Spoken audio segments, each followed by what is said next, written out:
Let me introduce Khee Seong from Panduit, another one of Cisco's partners in the automation space. Khee Seong is the Business Development Director for the industrial automation business across Asia-Pac and Japan. Thank you, Andrew. My name is Khee Seong from Panduit. I'm actually doing the business development on the industrial automation solutions for the Asia Pacific and Japan theater. So before I want to go on, how to making your infrastructure easy. So I like to sell a bit of Panduit. So this is a marketing speech. So Panduit actually incorporated in 1955. So this year is our 60 years anniversary. We're going to do it in Beijing in May. So if you look at Panduit, so how the Panduit names come by? Because we started off from the backyard in Chicago. So that time we did, panel and conduit. That's why we take the both names together and join them as a Panduit. So it's easy for you to remember. We spend about 8 to 10% of our revenue in the R&D because we listen to the customer. I'll talk about it later on, how we actually help the customer to solve some of their problems. We operating in about 120 countries with over 5,000 staff. So Singapore is our regional headquarters. We have about close to 40,000 part number. So you can think us as a physical infrastructure solution provider because we have the datacom products and we also have an electrical product. So this is a perfect match for us to work in this industrial automation space. We are a privately owned company. So we have about over $1 billion revenue recently. Right. That's so much about Panduit introduction. So this morning we heard about the IoT, IoE. Everything is connected. But do you remember, not too far ago, about 10, 15 years ago, there are a lot of systems, they are actually siloed. They have their own physical infrastructure, cable infrastructure, they have own operating system, they run on their own hardware, they have a team of operator. So that Capex is quite huge. Right? So we actually break all this system down into 5 core components. The communication system, computing system, power system, control system, and the security systems. So with the IP technology evolving, so we actually can put them on the common cable infrastructure. So with the IP technology, we can converge them so that they can share information, share the database. So with the application and the process, they can actually be optimized, the system level optimized. So I'm not sure, what you think about what is a system optimization. I can give you the example. If somebody actually carry, those lost access pass, they try to get into your company, example.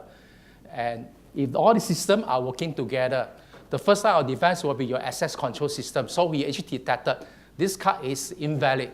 So because they are sharing information, this alarm will actually trigger the CCTV system. So to do a full recording of this person at your entrance. At the same time, if at night time, he also trigger the lighting control system to lights out so they can see this person very clearly.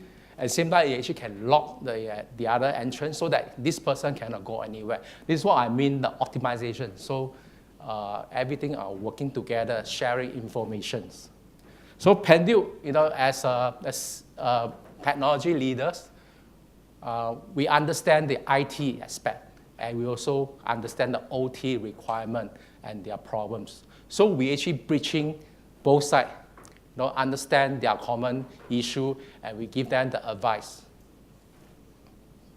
And of course, you're also working together with Cisco and Rockwell Automation, form a strategic alliance so that we can actually address the customer requirement.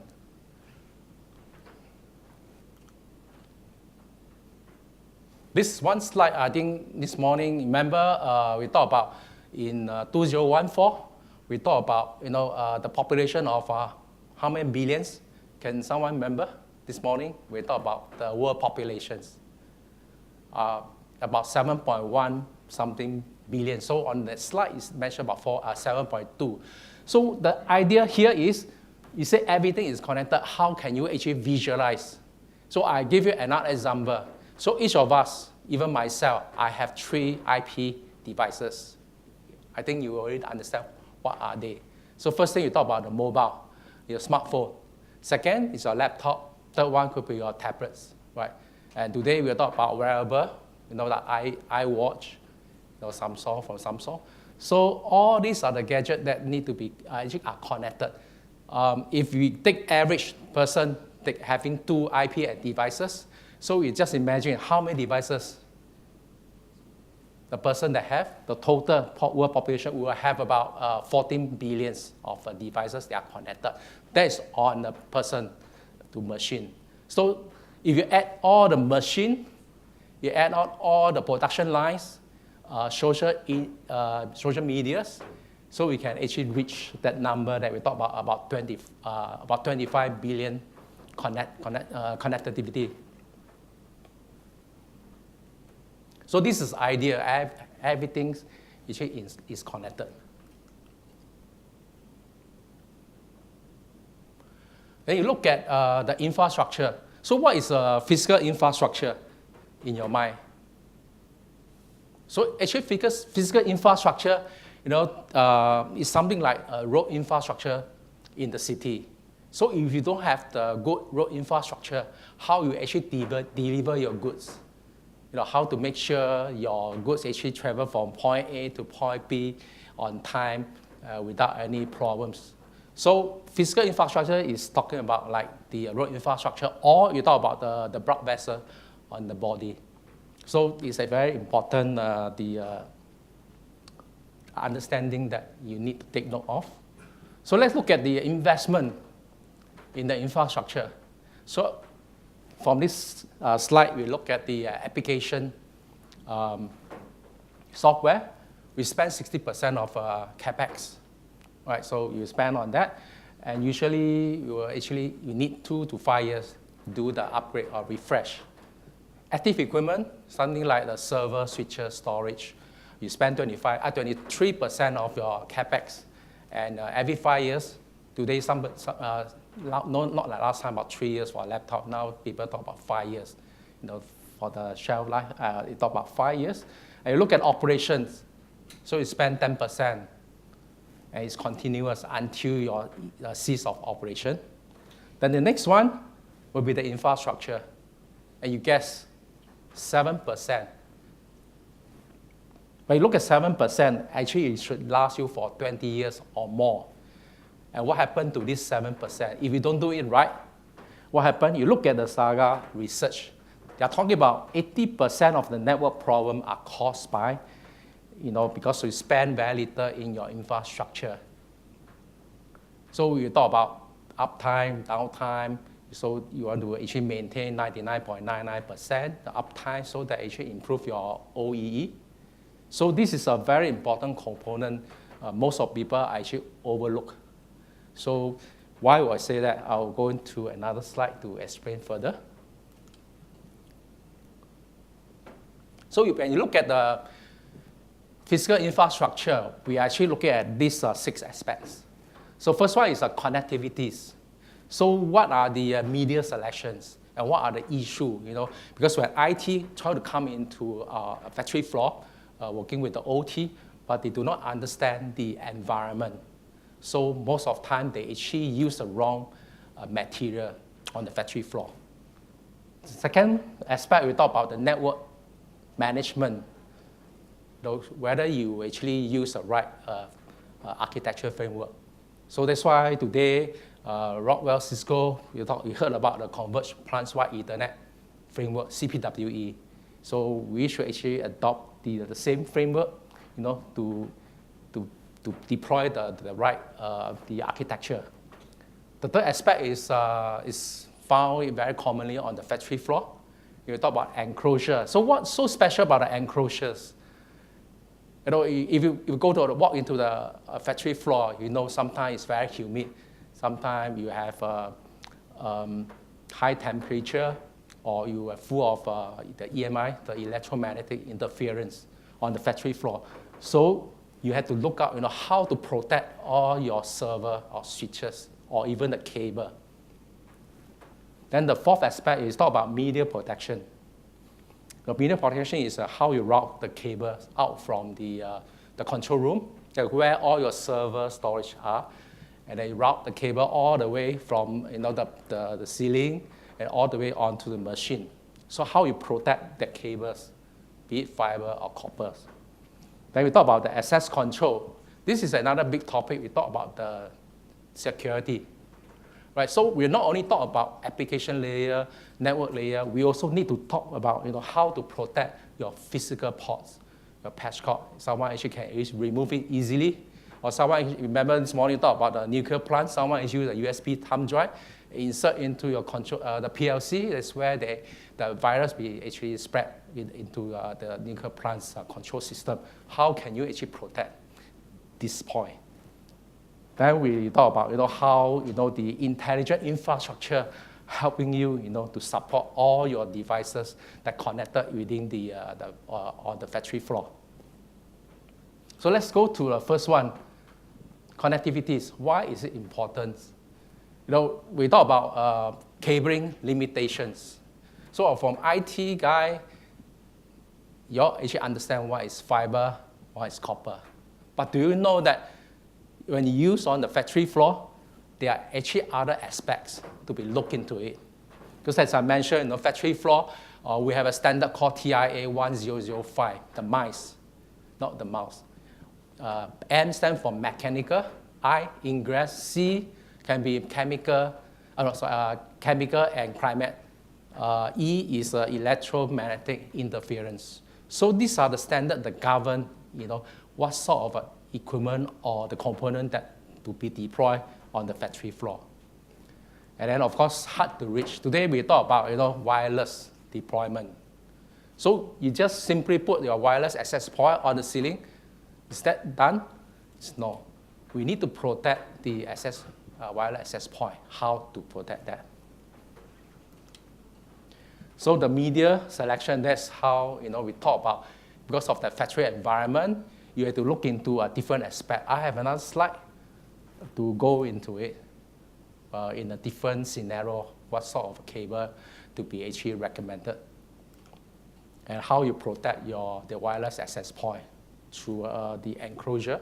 Because in this case, like oil and gas industry, they talk about explosion-proof enclosure, or at least how you actually prevent water or ingress. So you need to deploy an IP66 enclosure in order to protect all your access control. So this is one example, because they're not only copper, they're also fiber optic cables. So look at the copper media. I'm not going to read through the whole slide. So I want to highlight that if, let's say, you use in the oil and gas industry, you need to have a durable jacket, to protect your copper cable. So that's why people today are talking about the MUC cable or Cat7 cable used in the marine or shipping industry. So this is that one of the solutions that we actually provide to the customer. And standard for flexibilities. I think IT or even SI, sometimes, if the customer say, I want you to give me 30 patch cord.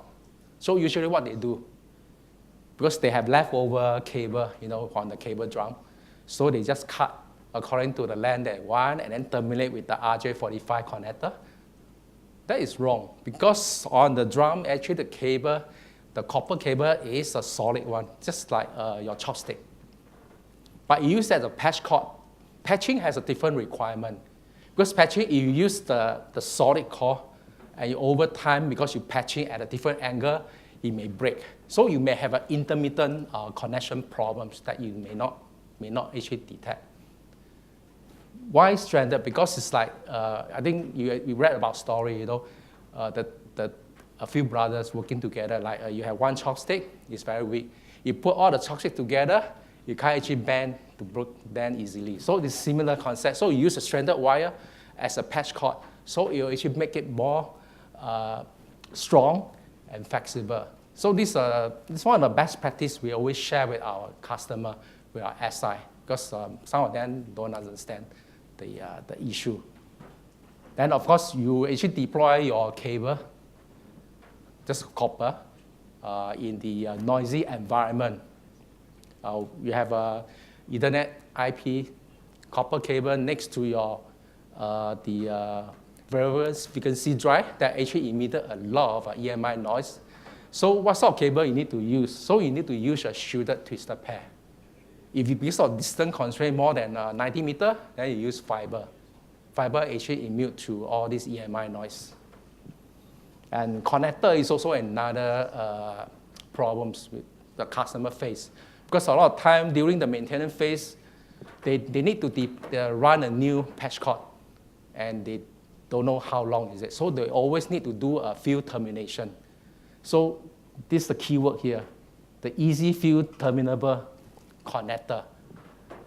Right, so for copper, fiber. Fiber, we have another range of fiber. You do not need to do any fusion. You do not need to use a fusion machine. That means no need power, no need a skilled worker to do a patch cord for using fiber. We are using a very simple process. Even an electrician can actually terminate a fiber and make it into a patch cord. Then machine level. So we talk about Cat 5e, Cat 6, shielded, unshielded. So it depends, where you actually deploying your cables, right? And we also work with the customer. We also have the RJ45 or M12D code or X code patch cord developed. Of course, if you look at the UL508A type of standard, we have the 600 rated Cat 5e cable and patch cord for you to use in this specific environment. Okay, so this is so much about the copper media. So the second aspect, we talk about the network management. So why is it important? So you can see they did not actually manage the cable properly.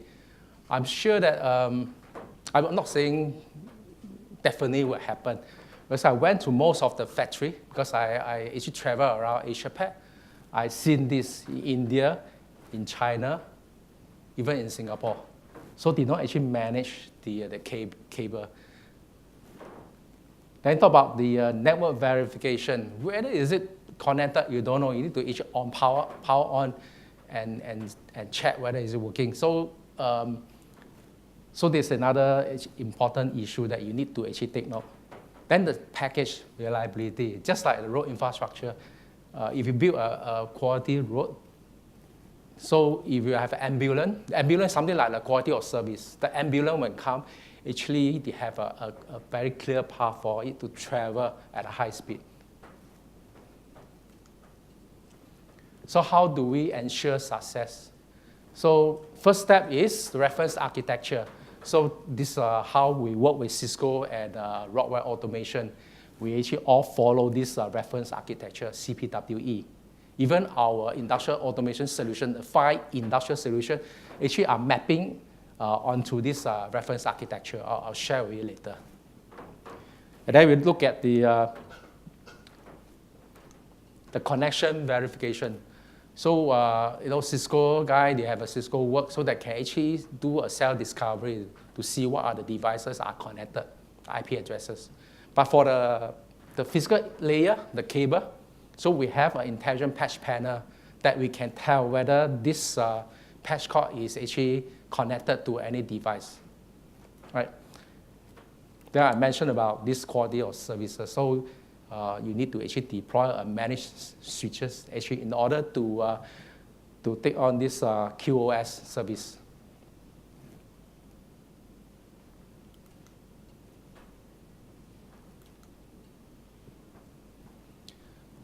So this is a CPWE framework. I'm sure most of you are very familiar with this. So I mentioned about how Panduit, the 5-inch solutions. So we actually met according to a different level. So they start from level 5 to level 0. So from the level 5 is an enterprise zone to the level 3, the manufacturing zone with the D&Z zone. We have a product called the Industrial Data Center with in-room solutions. We have an industrial data center working together with Cisco. Cisco provides the UCS server, switches. The EMC provides the storage. VMware provides the VMware software. And one more guy, Rockwell, they have their application. So actually, it's a single part number. We put everything together on a single cabinet. So for the Rockwell guy, you are more familiar with our E2000 half-height cabinet. E3000 is a full-height cabinet, 42 RU. So you have a display unit, actually, just opposite the registration counter. So if you are interested, please go to our booth. We can share with you how does the IDC works. Okay, so the second product that we actually developed for a customer is the integrated zone enclosure. This is actually at the level 3. Because everything had to go to the factory floor, to collect the information. You have a network connectivities. So you deploy a strategic switch inside this enclosure with the UPS system. So the UPS system here is not to support the, when there's a power failure, we keep on supplying the power. Because we have our own UPS can last for about 3 minutes. That's enough for you during the power level drop for just a few seconds and come back. So that will actually prevent your switch from resetting. Can you tell me when there's a power failure, when power comes back, how long it takes to boost up your switch, like strategic switch, 8000? Anybody? Going to make a guess? Right, so it's about 3 minutes. Some simple switch maybe take about 20 seconds, 30 seconds. So it's considered downtime. Imagine if you are doing like, pharmaceutical, your production line just suddenly stop, and you have to throw away all the chemical. You have to redo. So a few seconds down, the power failure will cause the downtime and will cost you at least $1 million, at least for the pharmaceutical industry. Some like manufacturing, maybe you talk about 20, 30,000 per minute. So this is downtime. So we help customers resolve the downtime issue, how to protect your switch, because it's an IP66 box. I'll go into in detail later on. So for the in-room, that's our IDC. In-route, we have the integrated zone enclosure with all the cable routing system. We have the in-panel. Later I'll touch on in-panel. You have a lot of control panel. You house all your PLC, house your variable frequency drive. So how we optimize the space, how to mitigate the EMI noise. So we have another solution in our in-panel solutions. And we have an in-field or machine, how we protect your cable, how we manage your cables. Infrastructure, talk about grounding, bonding. And of course, all the connector is at the level 0 to level 2. We need to have all the easy, the terminable connector, for all this patching. So third one, enclosure. So what is important? So a lot of IT guys, if they really don't understand the environment and they walk into, one of the machine area, and they want to actually replace the switch, and they did not follow the protocol. You go like oil and gas, you need to put on a PPE, personal protection equipment. You dress like a spacesuit. So why? Because they want to prevent something, the upfresh, the explosion. So you will actually harm the person who is just trying to open the door on the cabinet. So this is one aspect. Then the other thing is commercial off-the-shelf hardware, software. So because they are not tailored to the environment to be deployed, so we will see some problems. So just like I mentioned, enclosure. Off the shelf, sometimes they don't take care about the heat problems. I can give an example like the Cisco 3950 switch.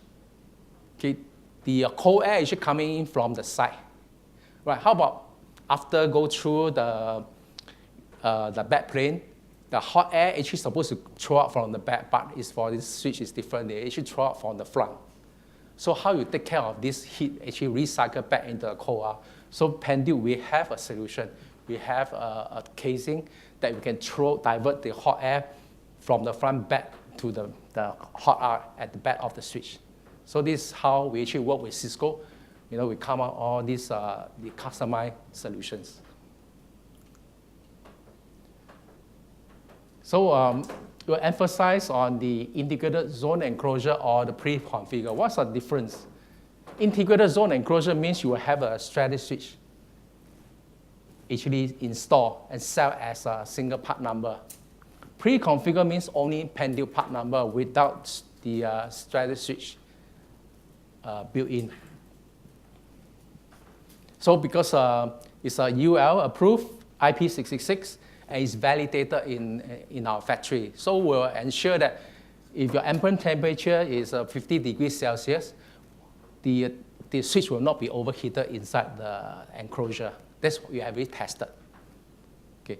Then there are three sizes: the large size, medium, and small one. The small one without UPS.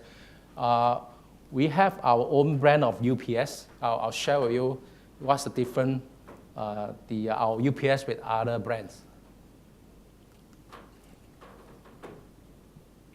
So next one, we talk at the media productions. So remember I talked about the EMI noise, right? Crosstalk, the environmental conditions. So in the control panel, how we help the customer to mitigate the noise. So we recommend to use a shielding solution, which whether you use a noise shield, a plate, or the shielded duct. So with the metal foils on both sides of the wiring duct, so that it can screen away all the EMI noise. The pathway. So you have to know how to run your copper fiber or the fiber cord cable. Of course, the environment you talk about, whether you're using the right type of cable, the copper cable, and the few terminable connectors.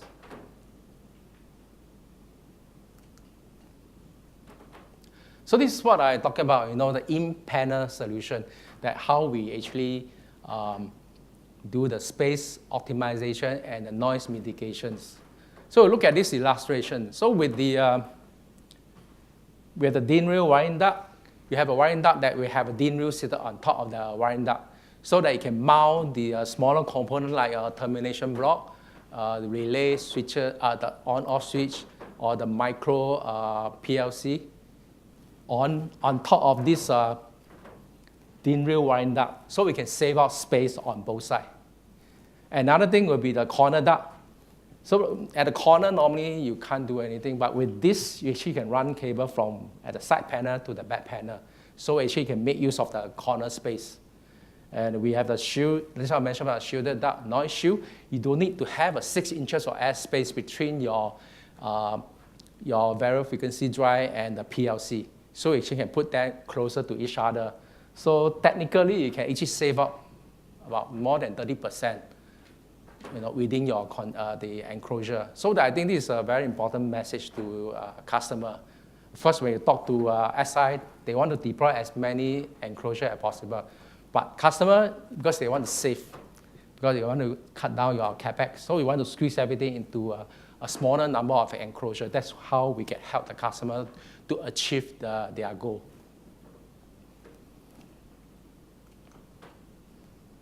Then look at the access control.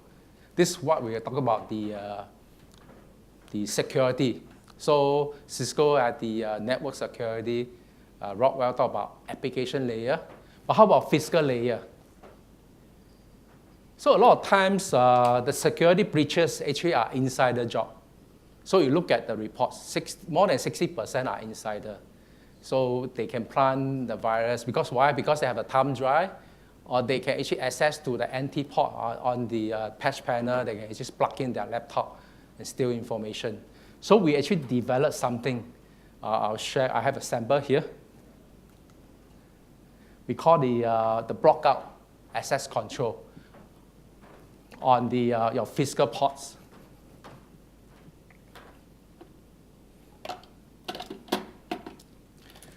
So we actually provide copper, fiber, even the USB port.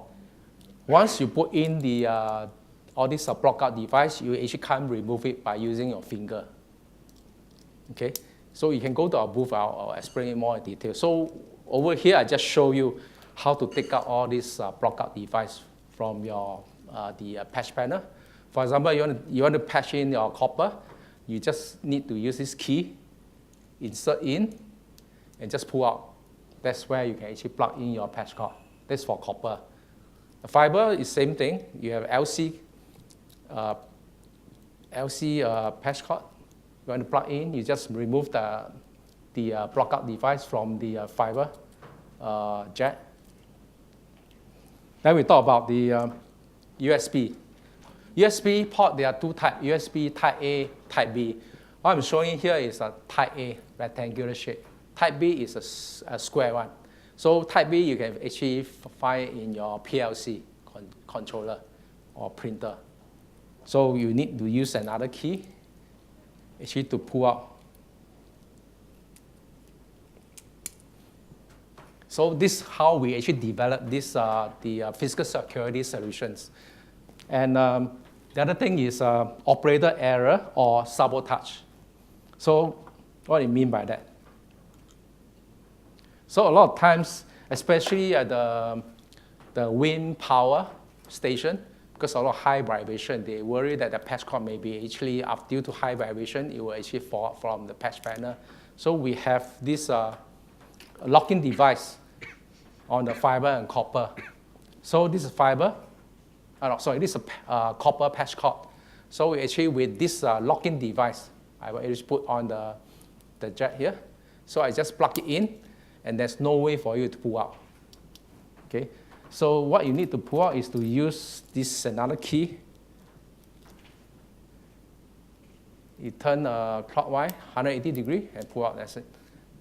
So for copper and fiber solution. And this is actually what we listen to the customer from Cisco, because they always, not say lost, it's misplaced, their IP phone in the conference room. Because a lot of time, if you don't lock the patch cord, they just remove the patch cord from the IP phone and move it to another room after the conference call, and they did not put it back to this conference room. So that is impact, because in case of emergency fire, so the firemen, they need to call, they need to call this number, they know this number tagged to which room. So if this phone is supposed to be in room A, but now because it's in room C, he actually cannot actually find the person in room A. He actually went to the wrong location. So this is a very great impact.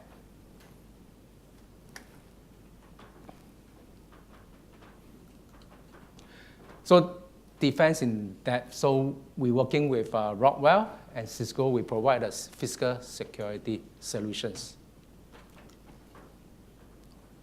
So the last one, intelligent infrastructures.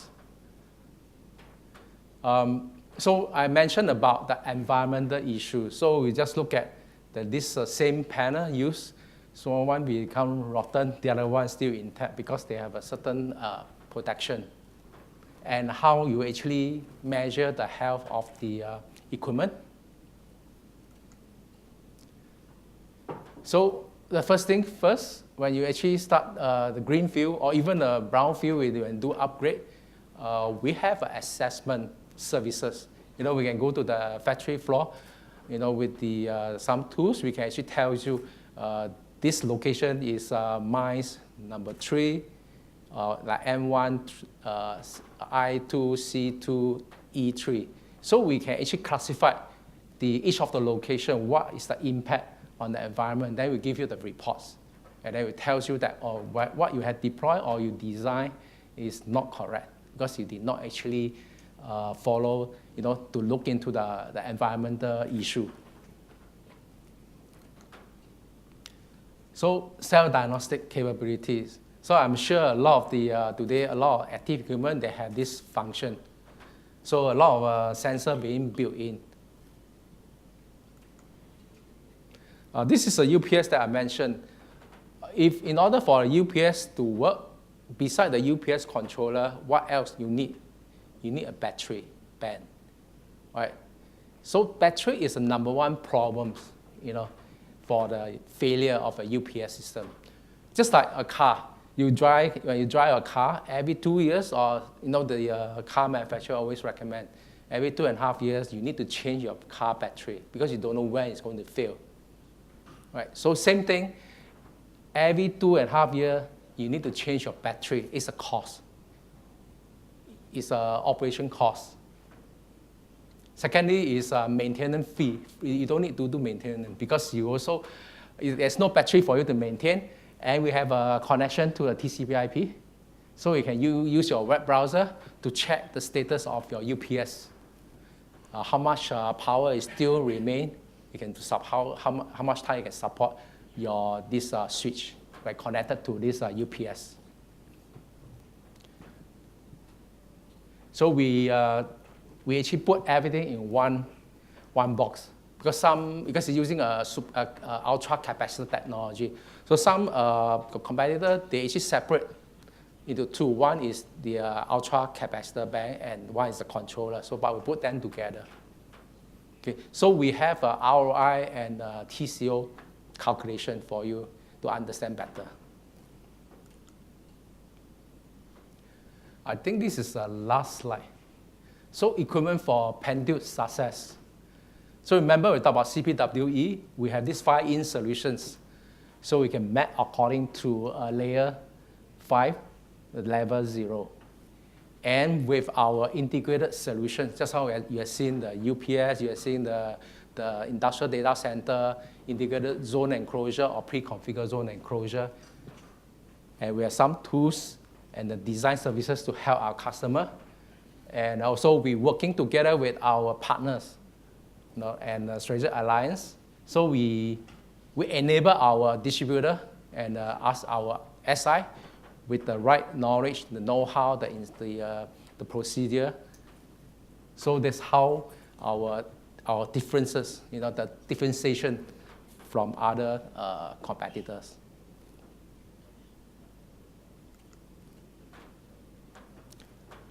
So this slide, I think, is very familiar.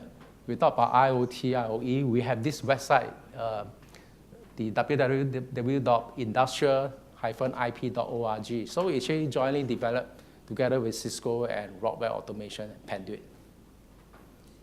So I'm not sure whether have you actually started using this website to learn more about the IoT? If not, you can actually go to this website to sign up so that you can actually receive a lot of information about IoT, IoE. So remember, we actually bridge the skill gap because we understand IT, we understand the OT. We actually can actually put them together because don't forget, Cisco actually talking at the CXO level, Rockwell talking about the control side. So Panduit is the one actually talking to the IT and the control, so putting them together. So we are actually ability to implement and support how to scale. So I think this is the last slide. So you want to open questions or you will do it during the panel discussion? I think so.